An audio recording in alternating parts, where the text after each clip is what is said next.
Juan Rodrigo Colihueque Vargas. Soy nacido acá en Pucón. Nos criamos en el centro de Pucón, en la calle Paulín, a media cuadra de O'Higgins.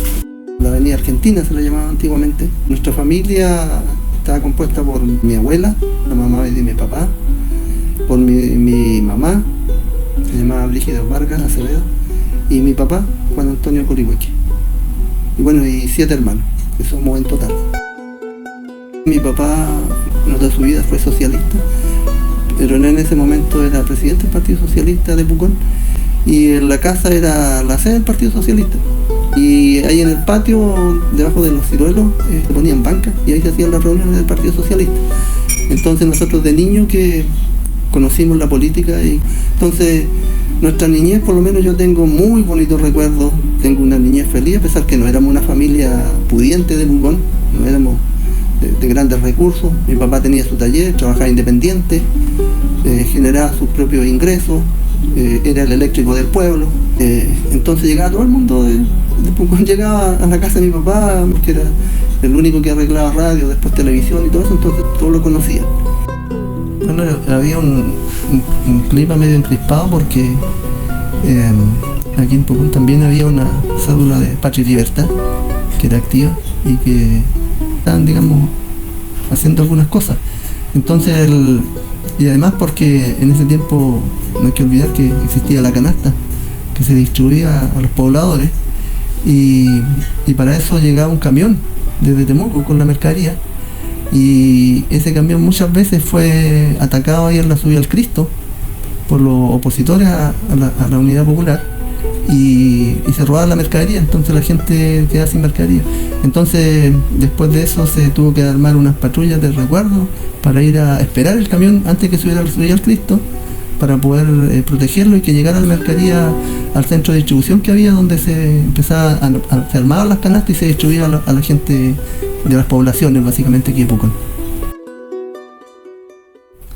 Bueno, yo me recuerdo el 11 de septiembre del 73 que la casa siempre habían radio, y siempre habían radio, encendían una o más que una porque la tenía que probar mi papá, por lo tanto siempre estábamos escuchando las noticias, cosas así. Y cuando nos enteramos, como tipo 7 de la mañana, que había un problema en Santiago, bueno, mis papás se levantaron, nosotros nos levantamos, hablaron con mi abuela, mi mamá, y no sé, a las 8 de la mañana ya se sabía que había golpe y que iban a haber problemas. Y desde ese momento yo creo que, no sé, las 8, 8 y media, 9 podría ser máximo. De ahí yo no vi más a mi mamá ni a mi papá. Ahí estábamos 6 hermanos en la casa en ese momento, el día del golpe. Y de esos 6 hermanos, habíamos 3 que éramos mayores y había 3 que eran menores que nosotros. Y entonces esos 3 hermanos menores los vinieron a buscar.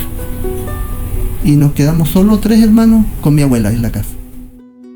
Nosotros no supimos mucho cuál era tanto el tema del contexto del tema del golpe, solo que en la tarde después anuncian, digamos, que hay toque de queda, que ya Allende había fallecido, después se corta la radio Magallanes, ya no se puede escuchar más, se empieza a escuchar otra radio, como la radio cooperativa, y ahí nos empezamos a enterar lo que estaba sucediendo básicamente.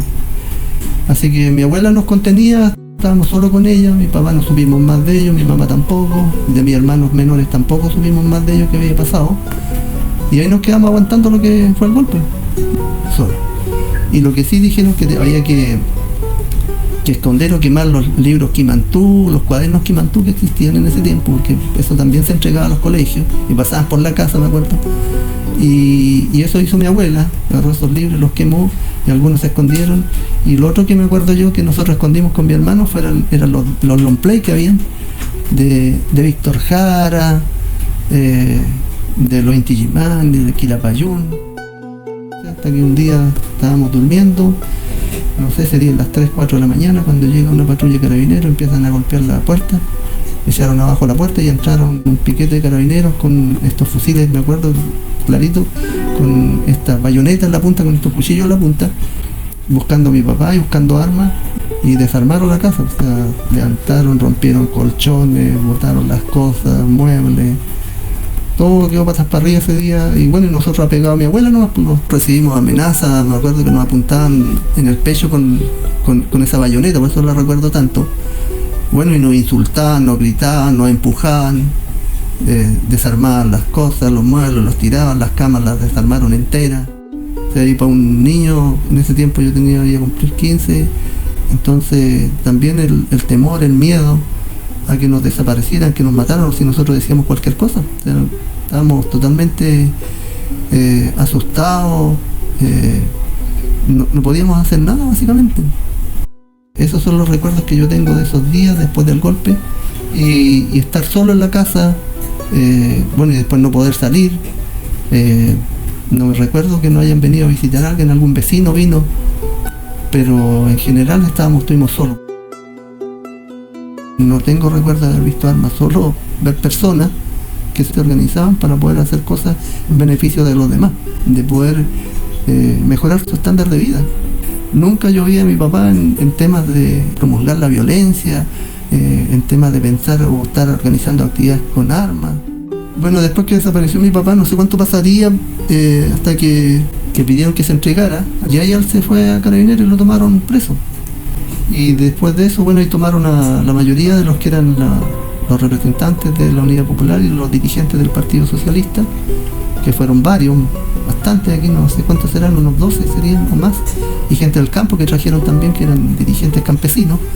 Y ahí llegó un piquete de la Fuerza Aérea de Temuco y ahí los torturaron a todos los que tomaron preso en esa oportunidad, incluido mi papá, a todos, no se salvó ninguno que no los torturaron. Mi familia, después del golpe militar, nunca volvió a ser la misma familia. Bueno, mi papá estuvo con un arresto domiciliario, tenía que firmar 3 veces al día, firmaba en la mañana, al mediodía y en la noche, y eso produjo, digamos, en nuestra familia, digamos, un problema económico más o menos severo, porque no se podía desenvolver bien mi papá con su trabajo, no podía cumplir los trabajos que tenía que hacer. Entonces empezaron a disminuir los recursos y pasamos días bien difíciles económicamente. Otra cosa que a mí igual siempre me ha llamado la atención, que él tampoco nunca contó bien lo que a él le tocó pasar. Yo creo que fue un dolor bastante grande y profundo y que yo creo que no lo pudo superar, por eso no tuvo la posibilidad de conversarnos a nosotros todo lo que él le tocó sufrir y pasar solamente por pensar distinto y participar en un partido político y poder tratar de ayudar a la gente que era la gente de más escasos recursos de esta comuna. Hay que recordar también en ese tiempo que estaba la toma que se fue durante la Unidad Popular, que se tomó de donde estaba el Interlaken, a la orilla de la playa, de la aduana a continuación saliendo hacia la rotonda, todo ese paño que todavía no está construido, donde ahora hay unas canchas de pádel. Ahí se hizo una toma de la gente que no tenía casa para poder construir casa, vivienda. Y también se tomó lo que es hoy día la población Francisco Valdés, y ahí ese tiempo se entregó esa población el año 72, ahí se logró, digamos, seguramente el Estado comprar el terreno de la Francisco Valdés y construir en la población Francisco Valdés. Y esos son los beneficios que quedó de la Unidad Popular. Nosotros quedamos marcados desde esa fecha hasta ahora como los comunistas de Pucón. Y mucha gente que eran amigos, gente que participó incluso dentro del partido, ya después no se juntaban con nosotros. Éramos como la lacra, teníamos como una peste. Bueno, me preocupa porque han pasado tantos años y siento que no hemos aprendido nada casi.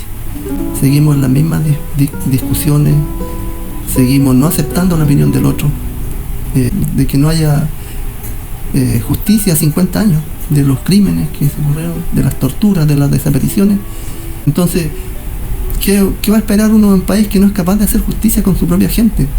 Entonces es desesperanzador. Me preocupa el futuro de las nuevas generaciones que siguen pasando lo mismo. Pasó con el estallido social, volvieron a torturar a personas, incluso pasó con nuestro hijo por participar en una manifestación, expresarse en la calle públicamente, solo por expresarse. Viene un piquete carabinero y te agrede, te golpea, te deja todo morado, solamente por eso. Entonces eso es lo que me preocupa, que todavía no somos capaces de tener tolerancia entre nosotros, de poder discernir del otro sin tener ciertas represalias. Yo lo veo difícil que sea un país más justo como uno quisiera, que hubiera un poco más de justicia, que no fuera a lo mejor total, pero un poco más de justicia, para que las nuevas generaciones se desarrollen también mejor, que el país se desarrolle mejor, que todos tengamos mejor oportunidad. Y por eso yo doy esta entrevista, porque creo que es importante que los jóvenes se enteren de lo que pasó, sepan y pues también podamos entre todos ayudar a que esto cambie. Yo creo que el mensaje es que luchen por sus derechos, es que nunca se dejen amedrentar, que a pesar de todo lo que pueda pasar, igual al final del camino hay una luz y una esperanza.